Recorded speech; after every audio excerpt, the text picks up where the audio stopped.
오늘 말씀의 제목을 한번 따라 하시겠습니까? 신명기 1장에 축복을 받아라. 세 번째 말씀입니다. 제가 일부러 제목을 따로 정하지 않고 신명기 1장에 축복을 받아라 1번, 2번, 3번을 한 것은 뭐냐면 신명기 1장 자체가 하나님의 축복으로 가득합니다. 하나님의 축복으로 가득합니다. 제가 어저께 말씀을 드리기를 구약 성경의 핵심은 신명기에 있다. 구약 성경의 핵심은 신명기에 있다. 그리고 핵심 속에 하나님께서 이스라엘 백성들에게 명령하신 것이 있다. 쉐마라고 하는 거 여러분 많은 학원 또는 학교 또 성경 프로그램 쉐마 이런 거 많이 쓰겠는데 신명기 6장 4절에 있는 쉐마는 이스라엘아 들으라. 지금도 이스라엘 백성들은 이 쉐마의 명령에 따라서 매일매일 그 자녀들에게 이 쉐마의 명령을 따릅니다. 이스라엘아 들으라. 오직 야훼는 유일하신 하나님이다. 유일하신 하나님이다. 이걸 머릿속에 인이 박히도록 유일하신 하나님이다. 그러므로 너는 마음을 다하고 성품을 다하고 뜻을 다하고 힘을 다해서 하나님을 어떻게 해라? 사랑해라. 유일하신 하나님, 그 하나님을 전심으로 진심으로 중심으로 뭐 해라? 사랑하라. 오늘 내게 명령하는 하나님의 말씀을 마음에 새겨라. 먼저 부모가 이 세대가 마음에 새겨라. 새겨라. 건드리면 튀어나오게 해라. 새겨라. 그리고 너의 자녀들에게, 다음 세대들에게, 자녀들에게 부지런히 다른 말로 말하면 신명기 거듭 아예 그냥 못이 박히도록 아이들을 끊임없이 반복하고 어제 했는 데가 아니라 오늘 아침에 했는 데가 아니라 계속해서 거듭 새기게 해라. 이걸 뭐라고 말한다? 신명기라고 말한다. 거듭 가르쳐라. 그래서 그것이 잘 때든지 누웠을 때든지 일어나든지 밥을 먹을 때든지 어디 가든지 끊임없이 가르쳐라. 그리고 말씀을 손목에 메고 미간에 붙이고 천장에 쓰고 문지방에 쓰고 벽에 붙이고 눈이 가는 곳곳마다 우리의 자녀들이, 우리의 다음 세대들이 하나님의 말씀으로 모든 감각 속에 채워지게 해라. 그래야 어디로 가든지, 그래야 그가 어디로 가든지 들어와도 나가도 신명기 28장에 있는 하나님 말씀을 삼가 듣고 그 명령을 지켜 행하면, 그것만 행하면 내가 너를 세계 모든 민족 위에 뛰어나게 할 것이고 들어와도 나가도 복을 받게 할 것이다. 그러니까 축복의 주인공인 내 안에 이 쉐마가 가득해야 되는 거거든요. 그리고 그 신명기의 중요한 핵심의 내용인 여러분 끊임없이 우리가 살면서 계획해야 되는 것, 품어야 되는 것, 어디서 왔는지를 기억해라. 어떻게 지금 여기 와 있는지를 기억해라. 부모가 알아야 되는 거죠. 내가 알아야 되는 거예요. 우리가 알아야 되는 거예요. 내가 어떻게 여기 와 있지? 이걸 모르면 사실은 인간이 아니죠. 내가 어떻게 해서 여기까지 와 있지? 이걸 인식하지 못하면 인간은 아닙니다. 동물은 자기가 존재하지만 어떻게 왔는지 알겠습니까? 본능에 따라서 하죠. 오직 인간만 내가 태어나서 핏덩어리로 태어나서 지나간 과거를 거쳐서 여기까지 어떻게 와 있는지를 인식하고, 그래 어떻게 인식해라. 그리고 우리 자녀들에게 네가 어떻게 여기까지 와 있는지를 거듭 가르쳐주고, 그 다음에 어떻게 해야 하나님 안에서 복을 받고 살아가는지 계명을 끊임없이 사랑하도록 가르쳐주고, 어떻게 해서 그 이스라엘 백성들이 엄청난 기적을 체험하고도 광야에서 뼈를 묻었는지, 어떻게 하면 잘못되는지 가르쳐주는. 성경은 둘 중에 하나 아닙니까? 해라, 하지 마라. 십계명은 두 가지 아닙니까? 해라, 하지 마라. 할 것을 해야 그게 복이고, 하지 말 것은 하지 않아야 그게 복이고, 해야 할 것을 하지 않으면 그게 복이 없어지는 거고, 하지 말 것을 하면 그게 하나님으로부터 분리되는 거 아니겠습니까? 그러니까 이 신명기에 대한 정확한 세 가지를 가슴에 끌어안으면, 우리 아이들에게 이것만 가슴에 세워주게 되면, 우리가 혹시 세상을 먼저 떠난다고 할지라도 이 아이들이 다음 세대를 끌어가고 자기의 자식과 자손들을 끌어갈 때에 이 말씀이, 하나님의 명령이 쉐마가 계속 흘러내려가면, 우린 천국에서 그 아이들을 다시 본 적 없다고 할지라도 그 아이들은 그 가문 가운데 하나님의 축복이 천대까지 흘러내려가는 거예요. 나를 사랑하고 내 계명을 지켜 행하면 천대까지 은혜가 임할 것이다. 이 하나님에 대한 명령을 가슴에 품면 복은 저절로 따라서 임하게 된다라는 것입니다. 오늘 세 번째 말씀의 축복은 뭐냐면, 약속의 땅에 들어가는 사람과 들어가지 못하는 사람. 사실 되게 중요한 거죠. 중요한 겁니다. 이스라엘 백성들이 애굽에서 나와서 이제 그들의 목적지는 가나안 땅인데, 어떤 사람은 들어가지 못하고 어떤 사람은 들어가는가. 이게 쉐마의 두 번째 아닙니까? 그들이 왜 못 들어갔는지, 어떻게 하면 하나님부터 단절되는지를 알고 새기고 너희가 가르쳐주라. 첫 번째는 뭐냐면, 약속의 땅에 들어가지 못하는 사람들의 모습을 성경은 기록합니다. 신명기 1장 34절에 보면, 야훼께서 너희의 무엇을 들으시고 말소리를 들으시고 노하사 맹세하여 이르시되. 굉장히 중요한 거죠. 이스라엘 백성이 가나안 땅에 들어가느냐 들어가지 못하느냐의 그 기준이, 하나님께서 어떻게 하셨냐면 그들의 말을 들으셨다는 것입니다. 그들의 언어를 들었습니다. 그들의 생각을 들었습니다. 그들의 사고를 들었습니다. 의도를 들었습니다. 말소리가 중요한 것이죠. 혹시 아십니까? 우리 입술의 말을 듣고 계신 하나님. 한번 따라 하실까요? 우리의 말을 듣고 계신 하나님. 우리는 하루에도 수없이 많은 생각을 하고 수없이 많은 말을 합니다. 그런데 그 말을 내가 하면서도 나도 잊어버리지만 하나님은 듣고 계십니다. 이스라엘 백성이 광야에서 그 300만이 이 소리 저 소리 막 온갖 소리를 해댔는데, 하나님께서 그들을 판단하는 기준은 뭐냐면 그들의 말소리를 들으셨습니다. 그리고 그 말소리에 담겨있는 아픔과 상처와 눈물과 원망과 불평과 불신앙, 이 소리에 하나님이 마음이 아픕니다. 그리고 맹세하여 이러시되 뭐라고 말씀합니까? 그 다음 절에 보면,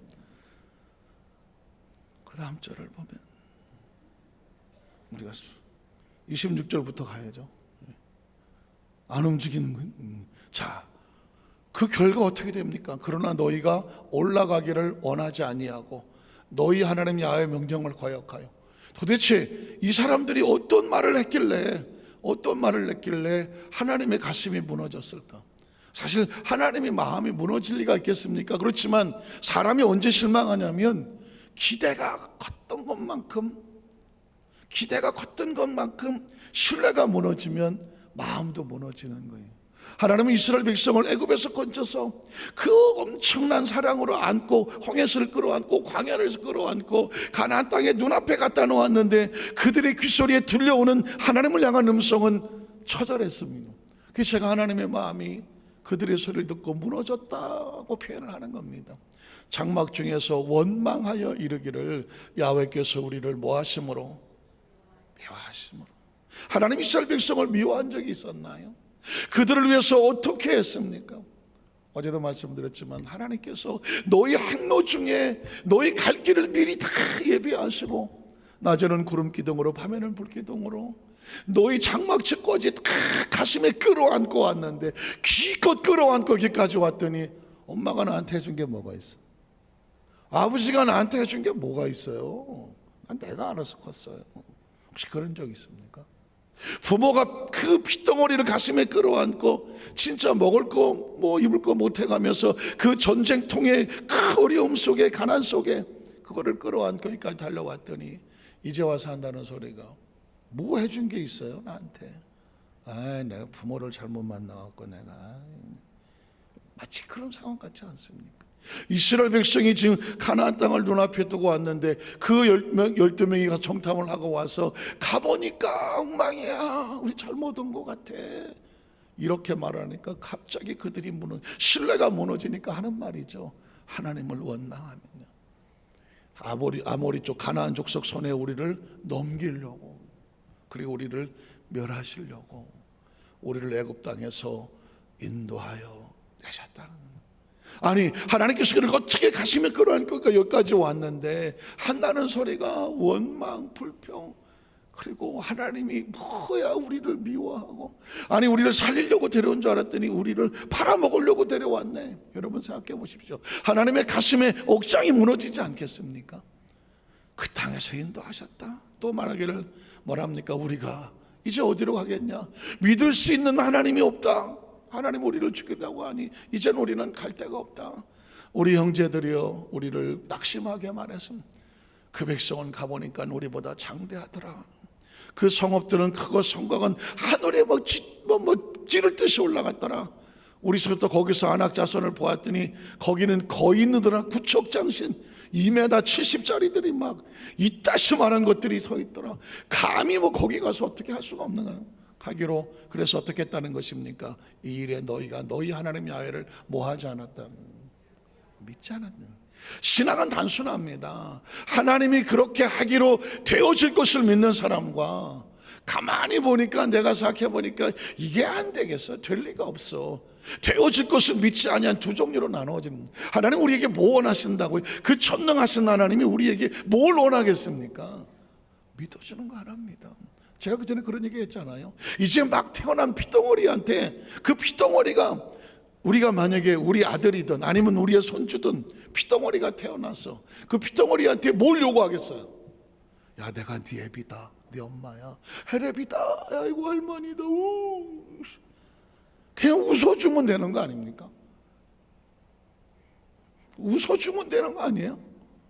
거기서 아이가 갑자기 아직 피키도 안 닦였는데 내가 어떻게 알아요 당신을, 이런다던가, 무슨 DNA 검사 이렇게 나온다든가, 아니면 반대로 야 너 똑바로 해 임마, 똑바로 해, 차려, 열증쇼. 이제 막 태어난 아이한테 그런 거 요구합니까? 하나님이라는 존재와 우리는 사실 우리가 표현할 수가 없잖아요. 성경이 하나님을 다 갖다 까뒤집어놔도 하나님을 알 수 있는 존재는 없어요. 아주 단순합니다. 우리는 피조되었고 그분은 우리를 창조하셨다. 여기서부터 출발을 하면 창조주는 무한한 겁니다. 우리는 유한하지 않아요. 적어도 우리 IQ는 존재하는 것들은 피조물이고, 그리고 존재케 하는 창조주가 있다. 그러면 이 피조물은 창조주의 손에 의해서 움직이잖아요. 인간은 예수를 믿지 않아도 운명이란 말을 쓴다며. 인간을 포함해서 우주 전체를 이끌고 다스리는 거대한 초월적인 힘이 있다. 그걸 운명이라고 말한다. 인간은 운명을 벗어날 수가 없다. 그 얘기는 뭐예요? 피조물은 창조주의 손을 벗어날 수가 없다는 말과 같은 것입니다. 그러니 우리는 생각하기를 우리가 감히 어떻게 하나님을 판단합니까? 하나님에 대해서 어떻게 예측합니까? 어떻게 계산합니까? 알 수 없습니다. 한 가지밖에 없습니다. 내가 너에게 약속을 할 테니까 그 약속을 믿고 나를 따라와 주기만 하면 돼. 근데 어떻게 따라갑니까? 믿어야 따라가죠. 믿어줘야 따라가는 겁니다. 그런데 지금 이스라엘 백성들이 와서 가나안 땅을 보고 정탐을 하고 나서 보니까 이건 안 돼. 우리끼리 자신의 생각과 사고와 경험을 가지고 능력을 가지고 계산하는 겁니다. 하나님이라는 것이 보이지 않습니까? 자기가 포함해서. 그래서 하나님을 믿지 않았어. 그러니까 가나안 땅은 하나님을 믿어야 들어가는 땅이고, 마치 천국을 예수를 믿어야 들어가는 것과 마찬가지입니다. 믿지 않으면 누구도 가까이 할 수가 없는 것이죠. 그래서 믿지 않았다라고 말씀하는 것입니다. 그리고 35절에 보면 이 악한 세대 사람들 중에 내가 그들의 조상에게 주기로 맹세한 좋은 땅을 볼 자가 하나, 하나님께서 그들을 위해서 가나안 땅을 준비하고 잔치를 벌려놨는데 정작 믿지 아니하고 거기를 우리가 어떻게 들어갑니까? 뭘 믿고 들어갑니까? 믿지 않는, 그걸 어떻게 데리고 들어갑니까? 어떻게 데리고? 사고가 바뀌지 않은 사람은 데리고 들어갈 수 없습니다. 돼지를 깨끗이 씻어갖고 안방에 갖다 놓으십시오. 안방이 뭐가 됩니까? 돼지우리 됩니다. 뭐가 안 바뀌었습니까? 사고가 안 바뀌었기 때문입니다. 사고가 바뀌어야 새로운 삶이 되는 겁니다. 아시는 것처럼 출애굽을 하고 바로 가나안 땅에 가지 않는 이유가 뭘까요? 광야를 지나면서 우리가 할 수 있는 건 아무것도 없는데 하나님 거기서 계명, 거기서 성막, 하나님의 임재, 이거를 경험하고 체험하고 새로운 사고를 가지고 이제 요단강을 건너 가나안 땅에 들어가는 거거든요. 의식이 바뀌어야 그 약속의 땅에 들어가는데, 그건 하나님에 대한 절대 신뢰입니다. 왜 이 땅에 태어난 모든 인간들은 다 천국에 들어가야 마땅하지 않겠습니까? 그렇게 말하지 않습니까? 종교 다 원칙이 아니고 꼭 예수만 믿어야 돼, 다른 거 믿어도 다 갈 수 있지 않겠어 말하고 했지만, 여러분, 천국은 하나님의 의식으로 바뀐 사람만 들어가는 것입니다. 하나님의 의식으로 바뀐 사람이, 말씀을 통해서, 의식을 통해서 늘 하나님을 알고 느끼고 하나님을 따르는 사람이 하나님의 나라 속에 들어가는 겁니다. 그 구약은 그래서 그림자라고 말하는 것입니다. 구약은 모형입니다. 심볼라이즈는 것입니다. 그리고 신약은 실제와 같은 것입니다. 구약의 가나안 땅을 그렇게 들어가는 것처럼 신약의 크리스천들은 예수를 통해서 그렇게 천국에 들어가는 거거든요. 하나님께서 말씀합니다. 천국이란 말이야 아브라함의 자손이라고 들어가는 게 아니야. 약속을 믿어야 들어가는 거예요. 믿지 않는 그들에게 말하기를, 너희 조상들에게 내가 약속했던 좋은 땅을 믿어야 들어가지, 믿지 아니하는 약한 세대들은 그 땅을 볼 자가 하나도 없을 것이다 라고 말합니다. 사실은 민수기 14장 33절로 37절에 보면 더 처절한 하나님의 그 억장 무너지는 소리가 나옵니다. 너희 자녀들은 너희 반역한 죄를 지고 너희 시체가 광야에서 소멸되기까지 40년을 광야에서 방황하는 자가 되고, 방황이 문제입니까? 하나님과 단절돼서 그들의 뼈를 사막에 묻는 거죠. 광야에 묻는 겁니다. 방황하는 자가 되리라. 그리고 너희는 그 땅을 정탐한 날 수 있는 40일의 하루를 1년으로 쳐서 그 40년간 너희의 죄악을 담당할지니 너희는 그제서야 내가 싫어하면 어떻게 되는지를 알리라 하셨다. 밑줄을 치셔야 돼요. 우리는 운명으로 살지 않습니다. 사명으로 삽니다. 세상이 말하는 운명으로 살지 아니하고 하나님의 약속된 그 운명으로 사는 겁니다. 하나님을 싫어하면 어떻게 되리라, 이게 그림자인 겁니다. 하나님을 싫어하면, 반대로 하나님이 우리를 싫어하면 어떻게 되느냐, 황량한 광야에서 떠돌다 비참하게 그 인생을 한 줌의 모래로 사라진다는 것입니다. 생명이 무슨 의미가 있습니까? 하나님이 있어야 생명은 의미가 있는 겁니다. 하나님이 없다면 그 생명은 영웅 호골 절세가인이 무슨 의미가 있습니까? 아무 의미 없습니다. 아무 의미 없습니다. 역사 속에 여러분 인물을 보십시오. 그 화려한 기라성 같은 이름들 어디 갔습니까? 무슨 의미가 있습니까? 생명이란 하나님이라는 존재와 연결됐을 때 비로소 그 생명은 하나님의 나라의 영원한 생명이라고 하는 영생의 복을 받게 되어 있는 것이죠. 내가 싫어하면 어떻게 되는지를 너희가 그제서야 알리라. 저는 우리 여주수 만자교회 성도들이 혹시 저보다 연배가 조금 낮으면 조금 더 빨리 알기를 원합니다. 빨리 알기를 축복합니다.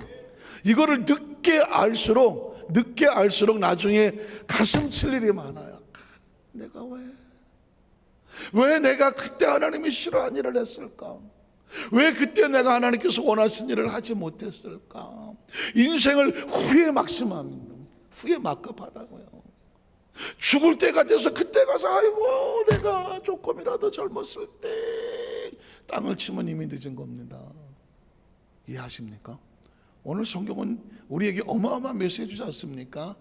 내가 싫어하면 어떻게 될지를 그때 가서 40년을 광야를 떠돌다가 비로소 왜 내가 그때, 우리가 왜 그때 하나님을 믿지 못했을까? 라고 하는 말과 같습니다. 그러니까 어쩌다 보니 저도 이 정도까지 나이가 와 있어서 우리의 저보다 연배가 많으신 분들은 이미 다 알고 계시리라고 믿고, 적어도 저보다 연배가 조금 적으신 33살 미만들, 연배가 적으신 분들은 인생을 그 시간 속에서 보다 의미 있게 살려면 반드시 하나님이 싫어하시는 것은 무조건 피해야 돼요. 하나님이 싫어하시는 행동, 싫어하는 모습은 무조건 피해야 돼. 그건 우리의 삶을 젖먹고 갉아먹고 헛되게 만들고 망상에 빠지게 만드는, 후회 막급하게 만들고 막 몸서리를 쳐지는, 전 가끔 그런 기억이 있어요. 갑자기 이거 무슨 무슨 슬로비도 아닙니다. 가끔씩 왜 그러냐면 저도 잘하는 과정 속에서 왜 실수 안 했겠어요? 왜 실패 안 했겠느냐고요. 땅을 치고 가슴을 부르뜨면서 그때 그렇게 하지 말았어야 되는데 라는 게 왜 없겠냐고.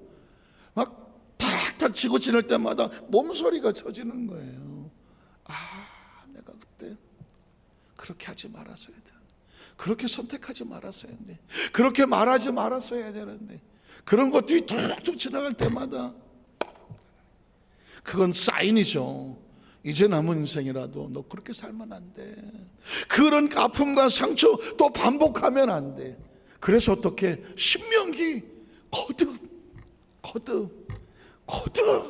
왜 그렇게 말하는 겁니까? 살리려고 그렇게 하는 거죠. 우리가 먼저 태어났다는 이유 때문에 우리의 자녀들에게 거듭 가르쳐줘야 될 사명이 저와 여러분에게 있는 줄로 믿습니다. 그 다음 절을 계속 보면 그래서 나 야훼가 말하였거니와 모여서 나를 거역하는 이 악한 온 회중에게 내가 반드시 이같이 행할 것이니 그들이 광야에서 소멸되어 거기서 죽으리라. 인생의 가장 불쌍한 사람들이 쓰임받다가 버림받는 거 아닙니까?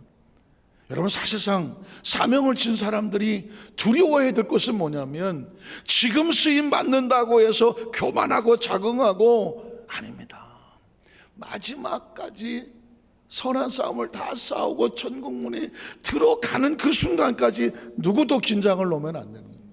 성경을 보면 한때 잘 나가던 사람들이 추풍 낙엽처럼 나가 떨어지는 이스라엘 백성 마찬가지 아닙니까? 하나님께서 300만을 번성하게 만들고 약속을 받았고 다 아시는 것처럼 홍해수를 갈랐고 아말렉과의 전투에서 하나님의 기적을 받고 실제로 계명을 받을 때는 그 시대의 백성들은 하나님을 자신의 눈으로 보았습니다. 하나님의 음성을 자신들이 들었습니다. 그런 시대 사람들이 어디 있습니까? 엄청난 경험을 했던 사람들이죠. 광야에서 구름 기둥을 보고 불 기둥을 체험한 사람들입니다. 만나와 메추라기를 그들의 입술로 뜯어 먹었던 사람들입니다. 그 체험을 했던 사람들입니다. 그런데 그 시대 사람들이 순간에 하나님에 대한 신뢰 하나 잃어버리고 그냥 광야에서 소멸되어 한 줌의 흙으로 사라질 거다라고 말씀하는 겁니다. 이 이야기는 지금 우리에게 역사로 남지 않습니다. 그냥 기록된 말씀을 읽으면 역사지만 이게 강단에서 선포가 되어버리면 우리를 향한 하나님의 메시지가 되는 겁니다. 너희는 그렇게 하지 말라는 거죠. 성경은 두 가지입니다. 너희는 반드시 이렇게 해라. 또 하나, 너희는 반드시 그렇게 하지 말라는 거예요. 하라는 것도 생명 때문에, 하지 말라는 것도 생명 때문에 그렇게 하는 겁니다. 그 다음 절을 보면 그래서 모세의 보냄을 받고 땅을 정탐하고 돌아와서 그 땅을 악평하여, 언어죠. 원망하고 불평하고 이간질하고 그 여론을 조성하고 웅성웅성하게 만들고 하나님을 불신하게 만들었던, 그래서 온 회중이 모세를 원망하게 했던 사람들, 곧 그 땅에 대하여 악평한 자들은 야훼 앞에서 무엇으로 죽습니까? 재앙으로 죽었고. 그럼 보십시오. 오늘 저와 여러분 이 땅에 살면서 내 입의 말은 하나님 앞에 불신하게 말인가? 아니면 하나님에 대한 기대 없는 삶에 그냥 인간적인 내 감정의 내뱉음인가? 아니면 언어 하나에 하나님을 향한 내 믿음의 고백이 담겨져 있는, 지난 여러분 수련회 청년부의 컨피션이라고 하는 주제를 가졌는데, 컨피션이라는 것이 이렇게 중요한 겁니다. 내가 하나님을 어떻게 생각하는지를 어떻게 알아요? 내가 하나님을 어떻게 생각하는지를 어떻게 아냐고. 그 사람의 말을 들어보면 아는 겁니다. 그 사람의 말을 들어보는 것입니다. 원망하고 불평하고 짜증하고 거짓말하고 남의 험담을 하고 어쩌고 저쩌고 이런 이야기는 스스로 무너지는 이야기. 거기에 하나님을 존재하면 원망 불평 서로 이간질하고 이런 얘기가 나오겠습니까? 하나님이 없으니까 나오는 겁니다. 되든지 말든지 나는 관심 없어. 하나님이 없으면 구경꾼이 되는 거란 말입니다. 누가 일합니까? 하나님을 인식하는 사람이 하는 겁니다. 하나님을 인식하는 사람. 그래서 여러분 이제까지도 마찬가지지만 이번 주 설교, 주일날 설교도 이 컨페션에 대해서 말씀을 나누겠지만 우리 입술에서 수도 없이 말하잖아요. 오늘도 엄청난 말을 했을 거 아닙니까?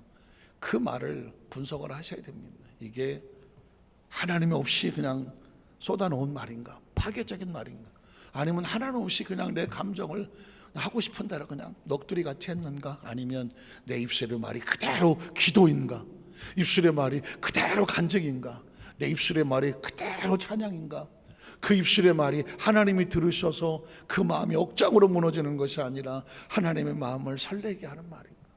이게 오늘 저와 여러분을 이 약속의 땅에 들어가게 하느냐 못하게 하느냐, 우리 입술의 말이 컨페션이 결정한다.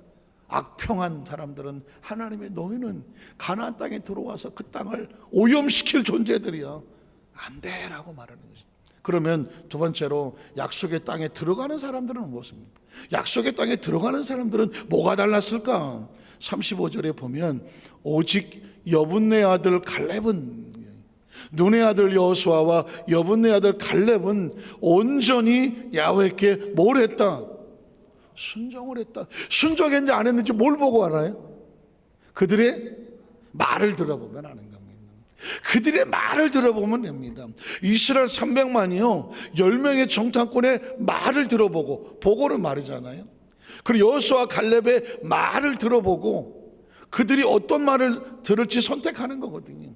근데 10명이 온갖 부정적인 얘기를, 하나님 없는 얘기를 다 쏟아버렸어. 하나님이 우리를 죽이려고 왔다고 말이야. 그 땅에 들어갔다가는 다 죽는다고, 우리는 메뚜기같이 초라하다고. 이 이야기를 잔뜩 들어오니까는 300만이 이제 우린 죽었어, 끝났어 라고. 여분네 아들 갈렙과 눈의 아들 여호수아가 아니라고, 하나님 우리를 기뻐하시면 그 땅으로 인도해.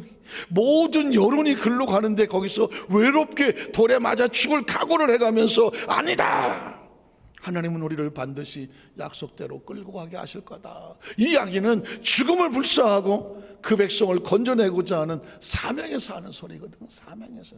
크리스찬은 때로 외치는 자가 돼야 되는데 그 사명으로 위해서 분연히 일어나서 하나님의 나라에 모두가 세상으로 부정적인 거로 의심으로 원망으로 나갈 때에 하나님의 사람들이, 이 안에 성령이 끌어서 움직이는 사람들은 하나님 쪽으로 끌고 가는 외침이 필요한, 고백이 필요한 것입니다. 거기서 나오는 단어가 여분네 아들 갈렙 온전히 야훼께 순종하였다. 그 다음 절을 보면 그는 그것을 볼 것이다. 그러니까 천국은 입술의 고백으로 들어가는 것과 같아요. 사람이 마음으로 믿어 의에 이르고 입술로 시인하여 구원을 받는다는 얘기는 그 사람이 어떤 사람인지는 그 입의 말에서 나오는 것 같아요. 컨피션이 그렇게 중요한 거예요. 고백이.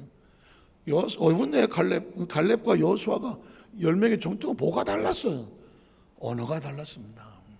언어가 달라, 고백이 달랐다는 얘기는 사고가 달랐다는 것이고요. 사고는 어디서부터 나오느냐? 하나님을 어떻게 생각하느냐죠. 모든 사고, 생각, 그리고 이 말의 그 베이스멘트는 뭐냐? 하나님에 대한 신뢰인가? 아니면 하나님에 대한 불신앙인가? 여기서부터 나오는 겁니다.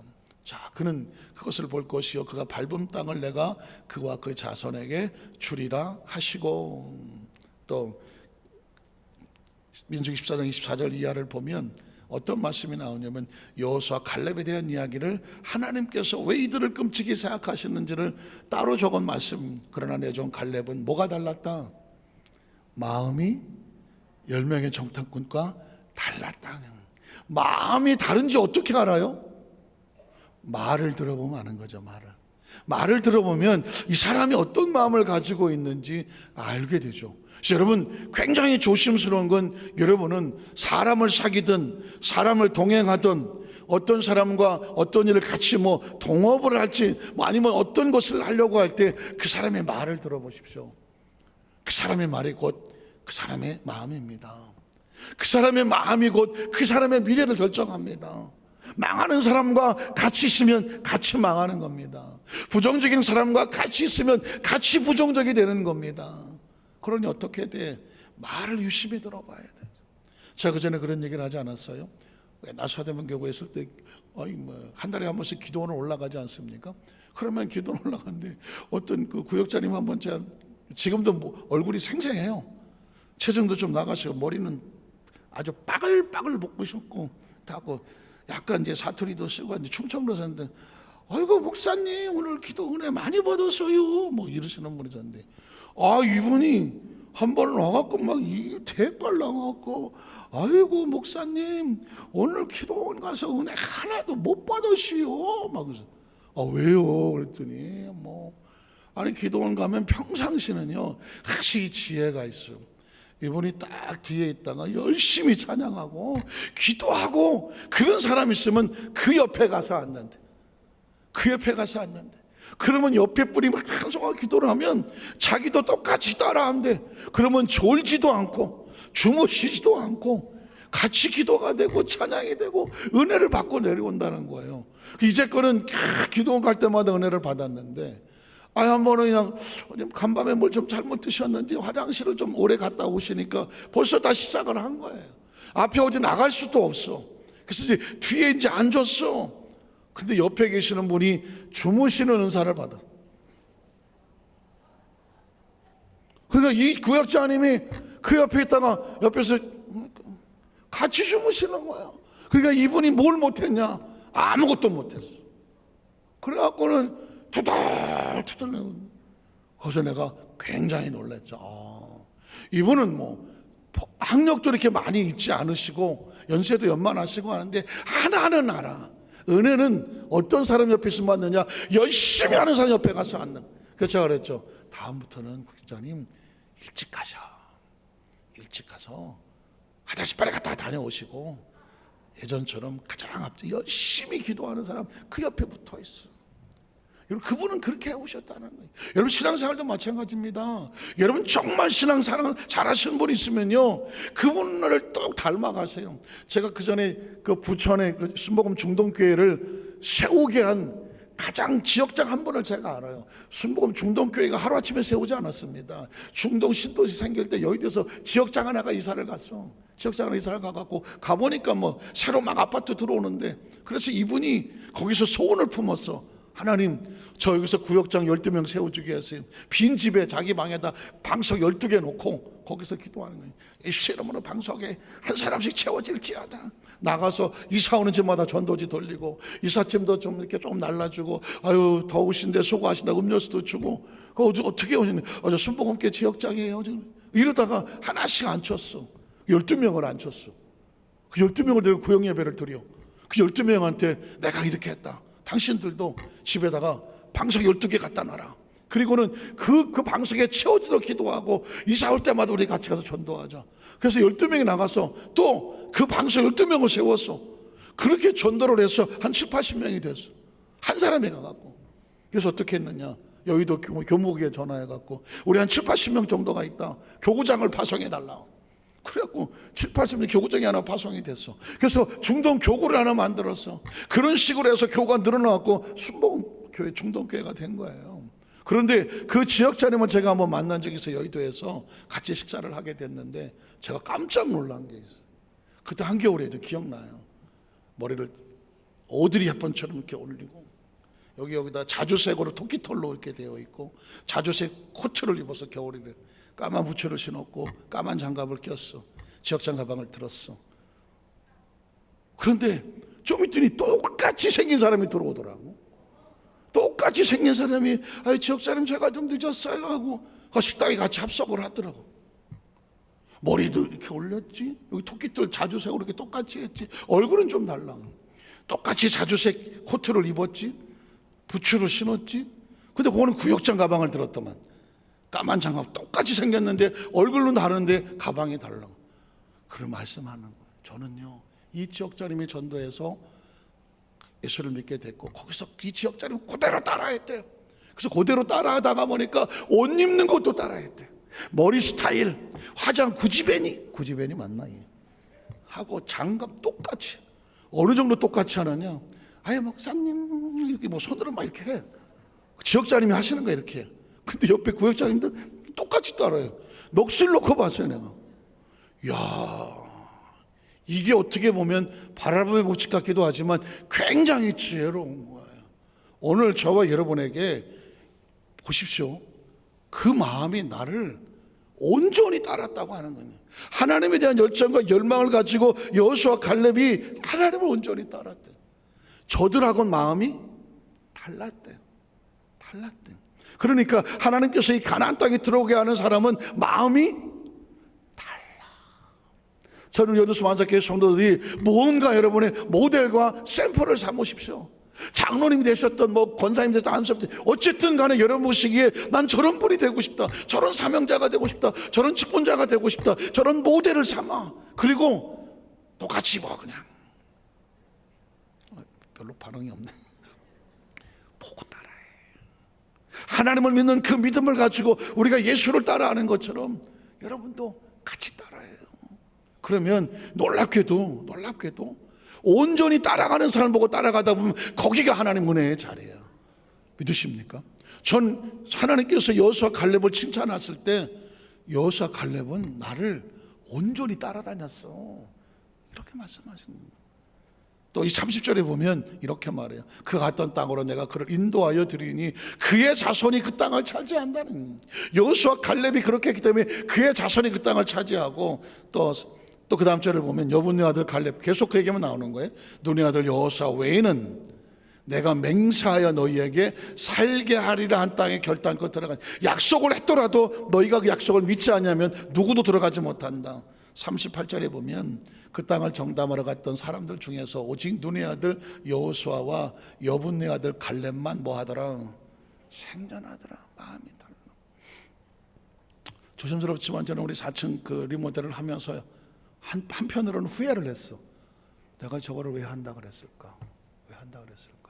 왜냐하면 사실 목회를 하면서 가장 힘든 게 뭐냐면 이런 케이스인데요. 이 어려운 때에 어떤 상황에서 우리 성도들이 같이 어떤 문제를 가지고 기도를 할 때, 성전을 건축하던가 리모델을 할 때 제일 어려운 사람이 헌금을 해. 왜 제일 어려운 사람이 헌금을 하냐고. 한 달에 생활비 30만 40만 단 사람이 10만 원을 들고 와. 아까도 어느 권사님이 오셨는데 목사님 저 여러 가지 형편이 어려워요. 그런데 믿음으로 드려요. 눈물로. 거기까지는 참았어. 그런데 이번 주일날 어느 권사님이 남편하고 같이 와서 하나님 앞에 그 리모델 헌금을 할 건데요, 그 집도 지금 여러 가지 사업이 어려워서 마이너스 상황인 것 같아요. 할 수 있는 여건이 아니야. 그런데 그분이 그러더라는 거예요. 며칠 전에 하나님 꿈속에서 너 목걸이 있잖아. 거기서 너 목걸이 있잖아 그러더라는 거예요. 그 권사님한테. 제가 뭘 드리냐고 그랬더니 너 목걸이 있잖아 그러더라는 거예요. 그게 한 양짜리래요. 한 양에는 얼마 잘 모르는데. 그러니까는 제가 거기서 내가 이걸 잘못한 것 같다는. 아니 왜 하나님의 나라는 이렇게 힘들고 어렵고 그 목걸이 하고 다니는 게 그게 뭐 나빠? 목걸이 있잖아. 하나님께 드려라. 그런 마음을 받았다는 거예요. 난 아직 지금 주일날 가져온다 그랬어. 아직 난 목걸이 보지도 못했어. 근데 눈물이 나는 거예요.